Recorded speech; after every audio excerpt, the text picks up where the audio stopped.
So hello guys, स्वागत छ फेरि पनि मेरो च्यानलमा। र आजको भिडियोमा चाहिँ हामी हेर्न गइरहेका छौँ harmony singer 2 by TC Helicon. अब यो पेडलको चाहिँ म आज रिभ्यू गर्न गइरहेको छु। यो युज गरेको मैले लगभग 1.5 महिना जस्तो भयो है। अनि अब यसको बारेमा भन्नुपर्दा चाहिँ यो चाहिँ भोकल हार्मोनाइजर हो। यदि तपाईँहरू सोलो गिगहरू गर्नुहुन्छ अथवा ब्यान्डमा पनि गिग गर्नुहुन्छ भने एकदमै युजफुल छ है हार्मोनीको लागि चाहिँ।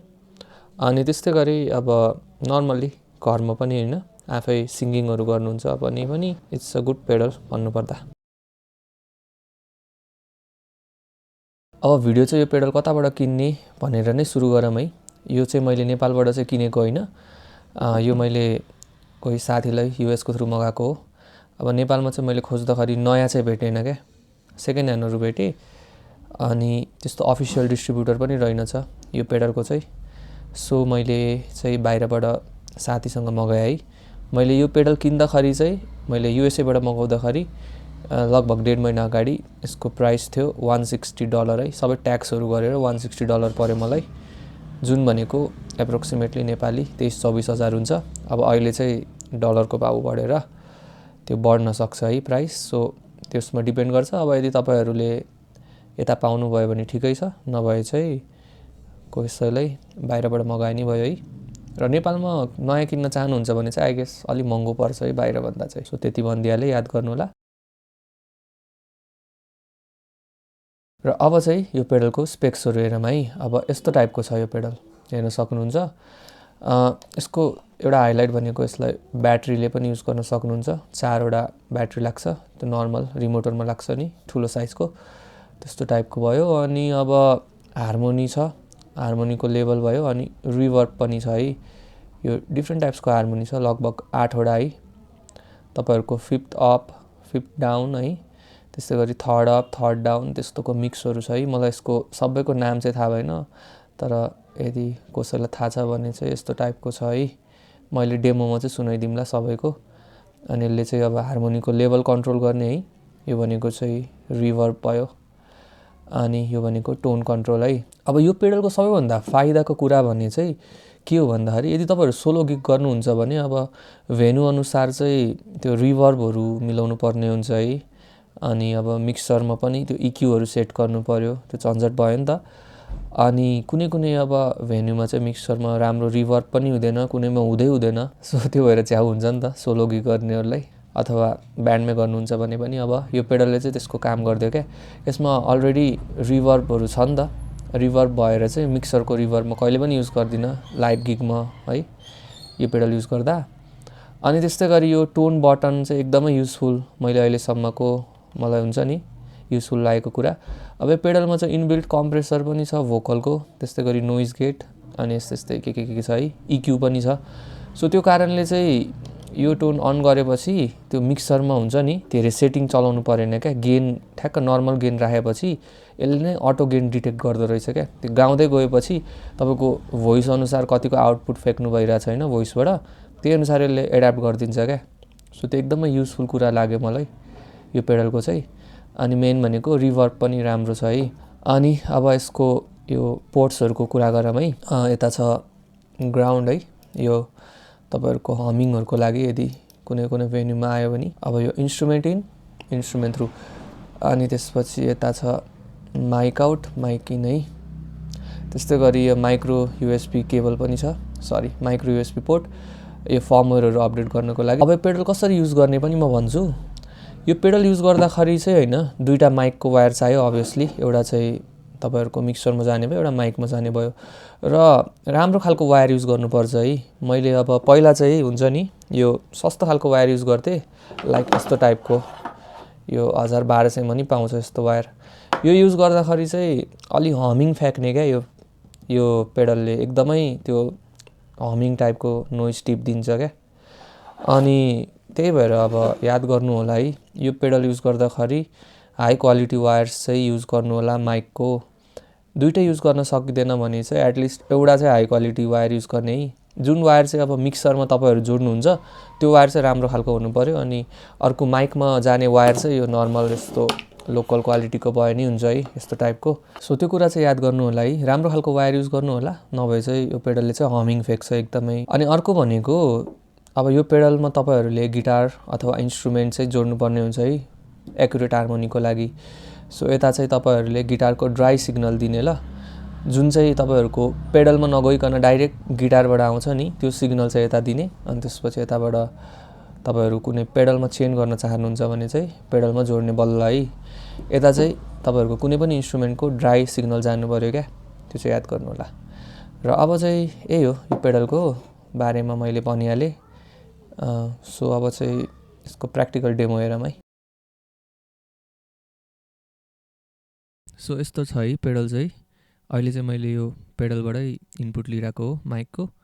अनि अब मैले भनिहालेँ गिटारको ड्राई सिग्नल जोड्ने पहिला, अनि त्यसपछि चाहिँ अब पेडलमा तपाईँहरूलाई गिटारलाई जोड्नु छ भने बल्ल चेन्ज गर्ने है।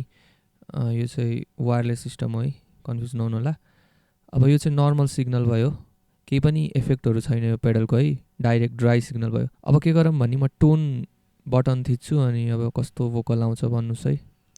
लो चेक यस्तो टाइपको आउँछ है। टोन भनेपछि हल्का ब्राइट टाइपको आयो नि त, तपाईँहरूको भोकललाई कम्प्रेस गरिदिन्छ अटोमेटिकली, अनि इक्यूहरू पनि एप्लाई गरिदिन्छ है। अनि त्यस्तै गरी अब रिभर्ब लो चेक। सो 3टा टाइपको रिभर्ब छ, रुम, क्लब अनि हल है।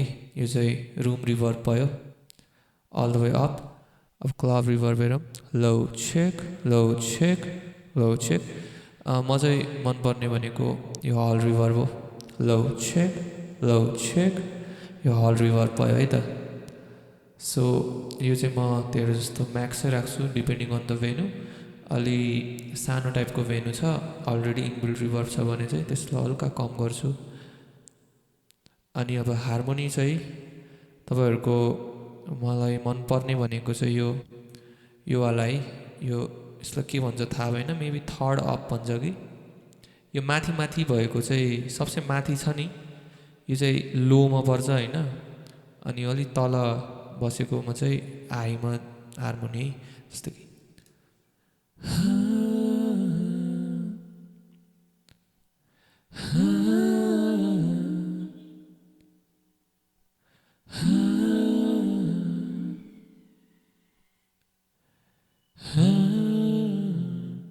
सो यस्तो टाइपको भयो है हार्मोनी चाहिँ। अब यो हार्मोनीलाई एक्युरेट काम गर्नको लागि चाहिँ गिटार चाहिँ हुनु पऱ्यो होइन, गिटार बजाइरहेको हुनु पऱ्यो कुनै इन्स्ट्रुमेन्ट। अब मेरो फेभरेट सेटिङमा चाहिँ एउटा सिम्पल एउटा गीत गाएर सुनाइदिन्छु। हार्मोनी चाहिँ म अलि बिचतिरै राख्छु है, कुनै गीतमा कम राख्छु भने कुनै गीतमा थोरै बेसी, अनि यो वाला हार्मोनी राख्छु म। सो यो हार्मोनी अन गर्नको लागि यो बटन थिच्ने है, अहिले चाहिँ अफ छ।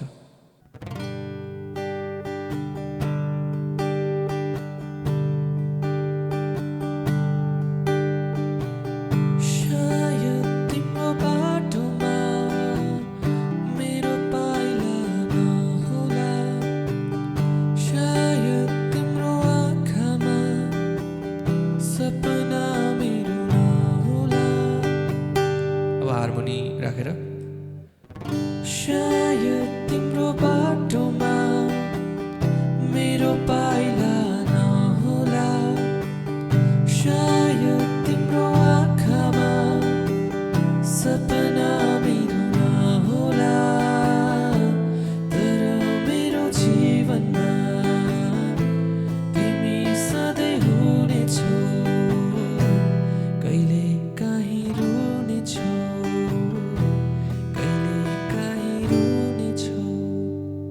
हल्का हार्मोनी लेभल चाहिँ बढाइदिउँ होइन, सेम गीत ट्राई गरौँ कस्तो सुनिन्छ। शायद तिम्रो बाटोमा मेरो पाइला नहोला, शायद तिम्रो आँखामा सपना मेरो नहोला, शायद तिम्रो बाटोमा मेरो पाइला नहोला, शायद तिम्रो आँखामा सपना मेरो नहोला। सो सुन्नुभयो है साउन्ड चाहिँ हार्मोनीको लेभलले पनि फरक पार्छ। अब मैले चाहिँ भनिहालेँ मलाई चाहिँ यत्तिको हार्मोनी चाहिँ ठिक्क लाग्छ लेभल चाहिँ, यति जतिमा सेट गर्छु कि त ठ्याक्क 50% नभए अराउन्ड 60%, त्योभन्दा बेसी जाँदिनँ। अनि फेभरेट हार्मोनी चाहिँ यही हो। अब अरू पनि लो टाइपको हार्मोनीहरू पनि छ है, मलाई त्यस्तो एक्सप्लोर गर्न आएको छैन कुन गीतको लागि चाहिँ कस्तो हार्मोनी भनेर। सो मैले धेरै जस्तो गीतमा चाहिँ यो कि त मिक्स अफ यो लो र हाईको युज गर्छु है। अनि अब अरू पनि टन्नै हार्मोनी छ, जस्तै एउटा ट्राई गरौँ ल। तिम्रो आँखामा डुबिसकेछु, मलाई निकाल्न नखोज, मेरो गीतको भाका बनेछु, मलाई मात्रै तिमी गाइदेऊ न, जीवनभरिका लागि सम्झना बनिदेऊ, हाँसिदेऊला सधैँ तिमी हाँसोमा रङ्ग थपी आउनु है।